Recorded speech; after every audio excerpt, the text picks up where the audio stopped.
में भूल से भी हमें ये 3 वस्तुएं नहीं रखनी चाहिए। पहला है माता काली की प्रतिमा, दूसरा भगवान शिव का जो नटराज रूप है वह भी प्रतिमा घर में नहीं लगानी चाहिए। तीसरा है शनिदेव की प्रतिमा। तो 3 प्रकार की प्रतिमा हमारे घर के मंदिर में नहीं रहनी चाहिए और घर के अन्य स्थान पर भी ये तीनों प्रतिमाएं नहीं होनी चाहिए, क्योंकि माता काली का जो रूप है वो माँ भगवती का ही रूप है, परंतु माँ उसमें उग्र रूप में है, अति क्रोधित रूप में। तो इस हेतु नटराज, भगवान शनिदेव और माता काली, इन तीनों की प्रतिमाओं को घर में नहीं लगाना चाहिए। दूसरा है खंडित वस्तुएं। भूल से भी हमें अपने घर के मंदिर में खंडित वस्तुओं को नहीं रखना चाहिए, क्योंकि हमारे घर का मंदिर एक ऐसी जगह है जहां से हमें पॉजिटिव वाइब्रेशन मिलता है।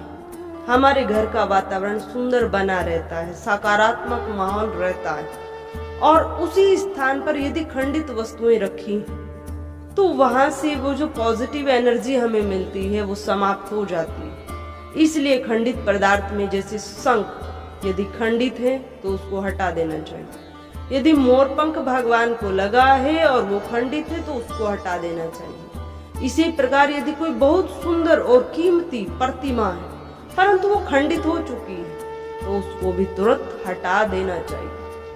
तीसरा है कि हम देखें हमारे घर के मंदिर में हमारे किसी जो बुजुर्ग रहे हैं और वो मर चुके हैं, मृत हो चुके हैं, तो उनकी फोटो न रखिए।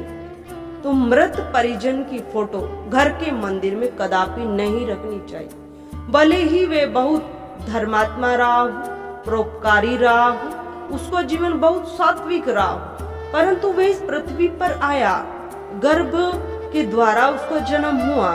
तो जिस प्राणी का गर्भ के द्वारा जन्म हुआ है उस प्राणी को हम भगवान के साथ में न रखें। भगवान अजन्मा है, भगवान का कभी जन्म गर्भ के कारण नहीं होता है, भगवान अजन्मा है, भगवान प्रकट होते हैं। तो इस प्रकार घर के मंदिर में अपने मृत परिजनों की कोई भी फोटो नहीं रखनी चाहिए। तो ये हम इन 3 वस्तुओं का विशेष ध्यान दें, जिससे घर का वातावरण सुंदर बना रहे और घर के मंदिर से हम सबको पॉजिटिव एनर्जी मिलती रहे।